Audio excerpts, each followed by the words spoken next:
Hi, good morning. Before we get into the guts of the video, the main part of the video, just wanted to do a little introduction from this book by Howard Sasportas, The 12 Houses. Very, very good book, very well recommended. I'll put a link below. Pluto in the 11th house. The 11th house is the equivalent to Aquarius, so Pluto in Aquarius. The philosopher and historian Will Durant wrote, "The meaning of life lies in the chance it gives us to produce or contribute to something greater than ourselves. For many people, the family serves this purpose. But for others, it could be a group that elicits a person's potential for nobility and gives him a cause to work for that shall not be shattered by his death." On one level, these ideas encapsulate the highest purpose of the 11th house of Aquarius and Pluto: to be able to immerse themselves in something greater than they are, which will live forever. There's a resonance, right? We talk about electromagnetic frequencies, the non-physical.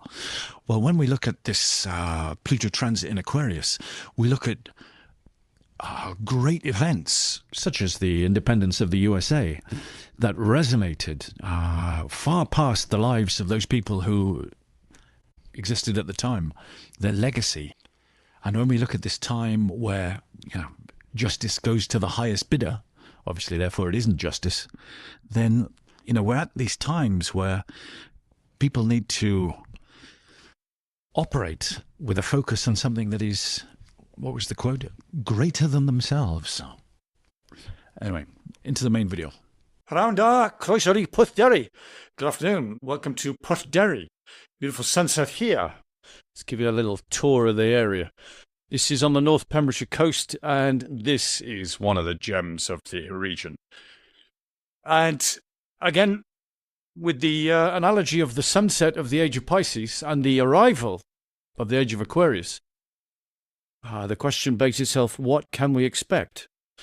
So I've been chatting in the last couple of videos about this grand air trine, with the Libra point being that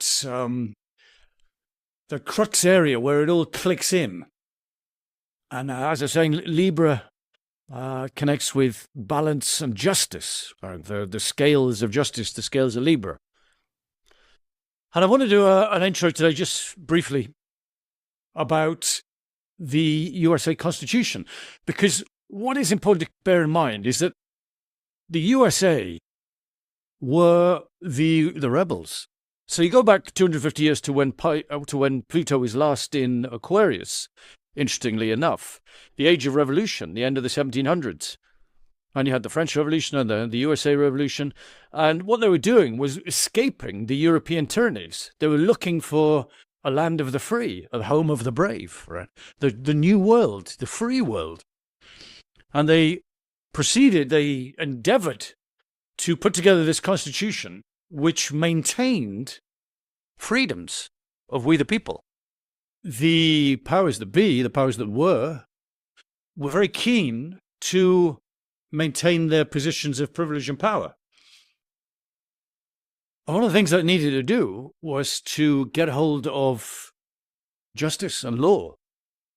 And over the preceding 250 years, that idea, that concept, very air element ideas, has diluted, to say the very least, right?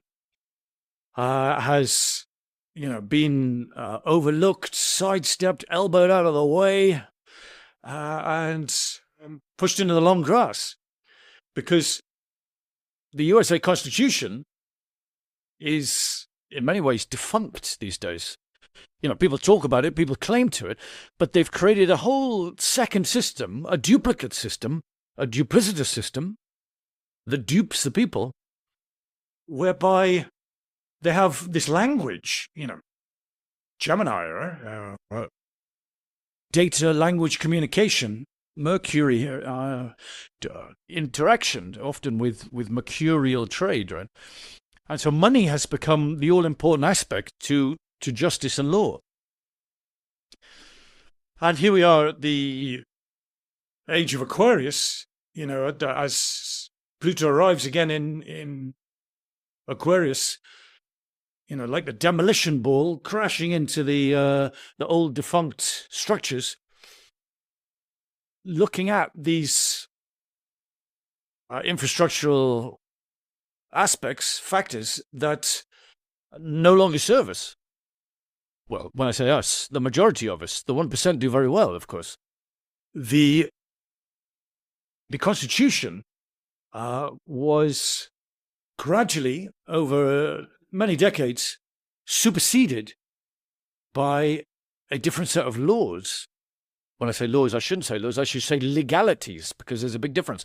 Because when you look at this language of legalese, we have very important distinctions in what words mean.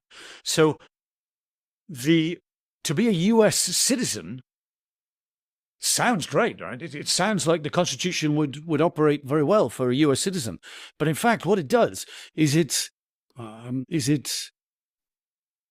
permits the signatory, the person involved, to a set of corporate rules and regulations, like the terms and conditions that you read at the bottom of a website where you click to proceed, right? Nobody reads them, but they're actually very important, right?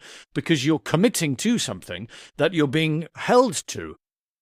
And so whether it's, a passport or a driver's license or this kind of thing, you are involved, therefore, in a set of regulations, rules and regulations, legalities, that it is assumed you agree with and you consent to. There's the big word for this afternoon. Consent. What is it you consent to? Well, is it fraudulent to assume consent? Well, we sign a lot of forms, right? And we don't really read the small print. So perhaps we're worthy of the problems that arise. We get what we deserve, right? You're just desserts because we click and sign on these terms of agreement, declarations.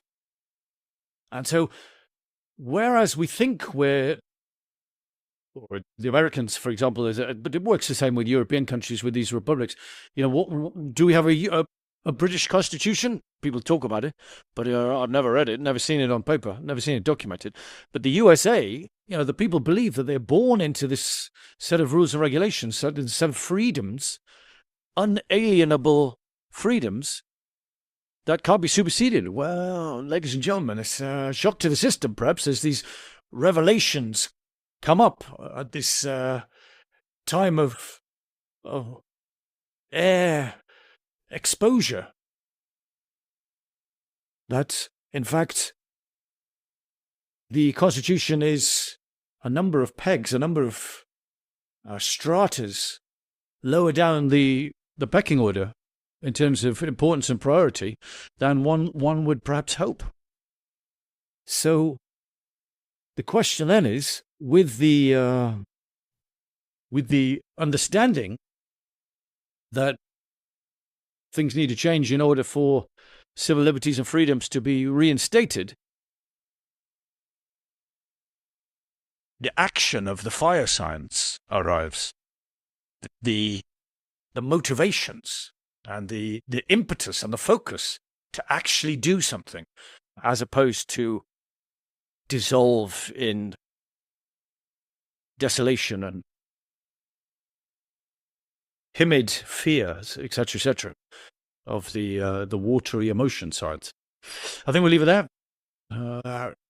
Interested to see whether this Sennheiser MK200 microphone can cope with the blustery wind that I've got this evening. I'll put a link in the description below if you want a really nice plug and play simple blogging mic. It's usually pretty good, but it'll be tested here today. Anyway, see you soon. Well, goodbye from Hutt Derry.